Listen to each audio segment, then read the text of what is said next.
നമസ്കാരം. ഋഷിപ്രോക്തത്തിലെ അതീവ പ്രാധാന്യമുള്ള ഒരു വിഷയത്തിലേക്ക് ഇന്നത്തെ വീഡിയോയിലേക്ക് ഏവർക്കും ഹൃദ്യമായ സ്വാഗതം. കാലത്തിന്റെ പൊടിപടലങ്ങൾക്കിടയിൽ ഒളിഞ്ഞു കിടക്കുന്ന ധാരാളം പുരാതന ജ്ഞാന കാര്യങ്ങളുണ്ട്. അത്തരം ഒളിഞ്ഞു കിടക്കുന്ന വിവരങ്ങളെ നിങ്ങളിലേക്ക് എത്തിക്കുക എന്നുള്ളതാണ് എൻ്റെ ധർമ്മം. ഇന്ന് നാം പരിശോധിക്കുന്നത് അത്തരത്തിലുള്ള അറിവാണ്. ഒരു ചെറിയ തള, ഒരു ചെറിയ മോതിരം, അതല്ല എങ്കിൽ ഒരു മാലയോ, അതിൽ ഒളിഞ്ഞിരിക്കുന്നത് ഒരു വലിയ ശക്തിയാണ്, വലിയ സത്യമാണ്. ആ ലോഹത്തെക്കുറിച്ചാണ് ഇന്ന് പറയുന്നത്, പഞ്ചലോഹം. നമ്മളുടെ പൂർവികർ ഒരു കുട്ടി ജനിച്ചാൽ ഉടനെ അതിൻ്റെ നാമകരണത്തോടൊപ്പം തന്നെ പഞ്ചലോഹം കൊണ്ട് ഒരു അരഞ്ഞാണം ബന്ധിപ്പിക്കുന്നു. ആ ലോഹങ്ങളുടെ എല്ലാം പ്രാധാന്യം ആ കുട്ടിക്ക് ലഭിക്കാൻ വേണ്ടിയിട്ടാണ് അത്തരത്തിൽ ചെയ്തിരുന്നത്. ഇന്നത് സ്വർണം മാത്രമായി ചുരുങ്ങുമ്പോൾ മറ്റ് ലോഹങ്ങളുടെ ഗുണഗണങ്ങൾ അവരിലേക്ക് എത്തുന്നത് കുറഞ്ഞു പോയിരിക്കുന്നു. എല്ലാ ലോഹങ്ങളുടെയും ഗുണഗണങ്ങൾ ഒരു വ്യക്തിക്ക് ആവശ്യമാണ്. അതാണ് പഞ്ചലോഹത്തിലൂടെ നമ്മുടെ പൂർവികർ നിർദ്ദേശിച്ചിരുന്നത്. ഇന്ന് തിളക്കത്തിന് മാത്രം പ്രാധാന്യം കൊടുത്തുകൊണ്ട് സ്വർണത്തെ മാത്രം എല്ലാവരും ഹൃദയത്തിലേറ്റുന്നു.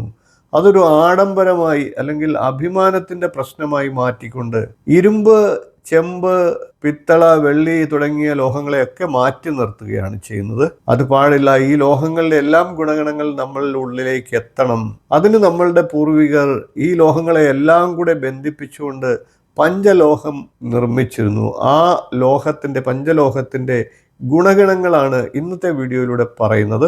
ഇതൊരു പഴയ ആചാരമാണ്, എന്നാൽ അതിൽ വലിയ അർത്ഥതലങ്ങൾ ഉണ്ടായിരുന്നു. പഴമയിലെ ചില ആളുകൾ തങ്ങളുടെ കുട്ടികൾക്ക് ബാല്യത്തിൽ തന്നെ പഞ്ചലോഹത്തള നൽകിയിരുന്നു.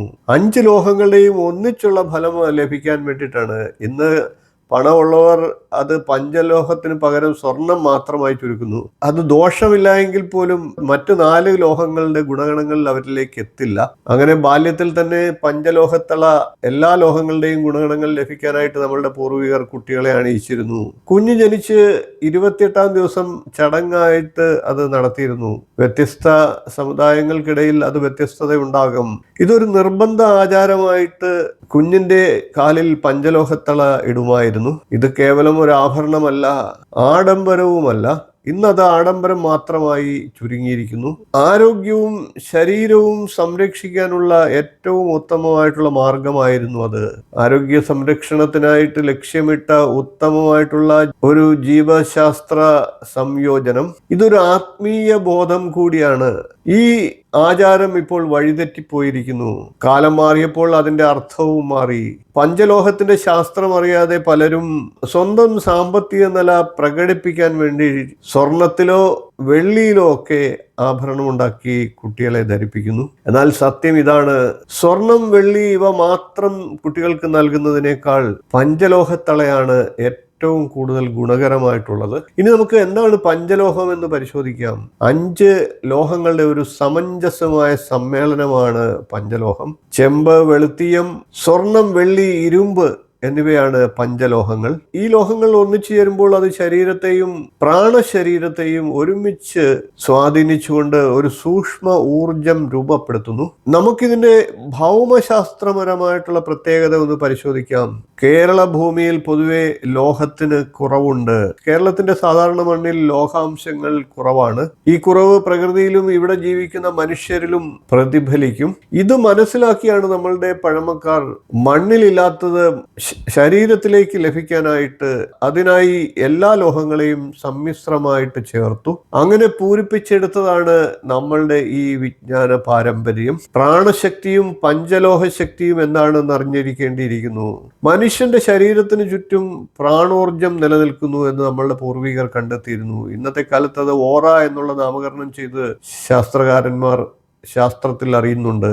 പ്രാണോർജം എന്നൊരു ഊർജവലയം നമ്മളുടെ ശരീരത്തിൽ സദാസമയം ചുറ്റിക്കറങ്ങിയിരിക്കുന്നു, ചുറ്റിത്തെളിഞ്ഞു നിൽക്കുന്നു. പഞ്ചലോഹം ധരിക്കുന്ന വഴി ഈ പ്രാണോർജത്തെ ബലപ്പെടുത്തുന്നു. ശരീരത്തിലെ ലോഹശക്തി വർദ്ധിക്കുന്നു. വളർച്ചയ്ക്കും പ്രതിരോധ ശക്തിക്കും ഇത് സഹായകരമാകുന്നു. ഇന്നത്തെ ശാസ്ത്രം ഇതൊക്കെ ഉപകരണത്തിലൂടെയാണ് കണ്ടെത്തുന്നത്. നമ്മളുടെ പൂർവികർ അവരുടെ അറിവിലൂടെയും പ്രായോഗിക പരിജ്ഞാനത്തിലൂടെയും കണ്ടെത്തി വിജയം കൈവരിച്ചിരുന്നു. ഇത്തരം ആധുനിക സംവിധാനങ്ങളും ഒന്നുമില്ലാതെ തന്നെ നമ്മുടെ പൂർവികർ എങ്ങനെ ഈ അറിവുകളൊക്കെ നേടി എന്നതൊരു അത്ഭുതം തന്നെയാണ്. പഴമക്കാർ അറിഞ്ഞ ഈ രഹസ്യം, ഉത്തരം അത് വളരെ ലളിതമാണ്. അവർ പ്രകൃതിയുമായി വളരെ അടുത്ത ബന്ധം പുലർത്തിയിരുന്നു. അതുകൊണ്ടാണ് അവർക്ക് ഈ അറിവുകൾ ലഭിച്ചത്. പ്രകൃതിയെ അവർ ഈശ്വരനെ പോലെ ആരാധിച്ചിരുന്നു. മാതാപിതാക്കളുടെയും മുതിർന്നവരുടെയും വാക്കുകൾ അവർ അക്ഷരം പ്രതി അനുസരിച്ചിരുന്നു. അതുകൊണ്ട് തന്നെ ഇന്നത്തെ തലമുറയിലെ പല രോഗങ്ങളും അവർക്കില്ലായിരുന്നു. കൂടുതൽ ആരോഗ്യം, കൂടുതൽ ആയുസ് എന്നിവയൊക്കെ അവരിൽ ഉണ്ടായിരുന്നു. ശാസ്ത്രങ്ങൾ പുസ്തകമാകുന്നതിന് മുമ്പ് തന്നെ ജ്ഞാനം എന്നത് നമ്മളുടെ പൂർവികർക്ക് ജീവിതമായിരുന്നു. ഇനി നമ്മൾ ആരാധിക്കുന്ന വിഗ്രഹങ്ങളും പഞ്ചലോഹങ്ങളും തമ്മിലുള്ള അറിവ് ഒന്ന് പരിശോധിക്കാം. പുരാതന കാലം മുതൽക്കേ വിഗ്രഹ നിർമ്മാണത്തിന് നാം പഞ്ചലോഹത്തെ ആയിരുന്നു ഉപയോഗിച്ചിരുന്നത്. വിഗ്രഹ നിർമ്മാണത്തിനായിട്ട് ആണ് പ്രധാനമായിട്ടും പഞ്ചലോഹം കൂട്ട് ചെയ്തിരുന്നത്. അതുകൊണ്ട് തന്നെ ഭാരതീയ വാസ്തുശാസ്ത്ര കലയിലും വാസ്തുശില്പ കലയിലും പഞ്ചലോഹത്തിന് വളരെ പ്രാധാന്യമുണ്ട്. പഞ്ചലോഹങ്ങൾ ഉപയോഗിച്ച് വിഗ്രഹങ്ങൾ, കൊടിമരങ്ങൾ, ദീപസ്തംഭം, വിളക്ക് എന്നിവയൊക്കെ നിർമ്മിച്ചിരുന്നു. ഇനി നമുക്ക് പഞ്ചലോഹത്തിന്റെ പ്രമാണ മിശ്രിതങ്ങൾ എന്തൊക്കെയാണെന്ന് പരിശോധിക്കാം. വിഗ്രഹങ്ങളൊക്കെ വാർക്കുമ്പോൾ ഈ ലോഹങ്ങളുടെ കൂട്ടിന് കൃത്യമായ അനുപാതം ഉണ്ടായിരുന്നു. ആ അനുപാതം എന്താണെന്ന് നമുക്ക് പരിശോധിക്കാം. 7 ഭാഗം വെള്ളി, 18 ഭാഗം വെളുത്തീയം, 6 ഭാഗം ചെമ്പ്, 5 ഭാഗം സ്വർണം, 3 ഭാഗം ഇരുമ്പ്. ഇങ്ങനെയായിരുന്നു പഞ്ചലോഹത്തിന്റെ കൂട്ട്. ഇപ്പോൾ കടകളിൽ നിന്നൊക്കെ വാങ്ങാൻ കിട്ടുന്ന പഞ്ചലോഹത്തിൽ സ്വർണത്തിന്റെ അളവ് വളരെ കുറവായിരിക്കും. സ്വർണം ചേർക്കുന്നുണ്ടോ എന്ന് പോലും നമുക്ക് അറിയാൻ പറ്റില്ല. എന്നിരുന്നാലും മറ്റ് 4 ലോഹങ്ങളുടെയും ഗുണഗണങ്ങൾ അതിലുണ്ടാകും. അതുകൊണ്ട് തന്നെ പഞ്ചലോഹത്തിന് ഇപ്പോഴും പ്രാധാന്യമുണ്ട്. നാം ഇപ്പോൾ പറഞ്ഞ കൂട്ടനുസരിച്ച്, പൂർവിക വിജ്ഞാനം അനുസരിച്ച് ഇതിൽ ചെറിയ വ്യത്യാസം വന്നാൽ പോലും ഊർജത്തിന് കുറവുണ്ടാകുമെന്നാണ്.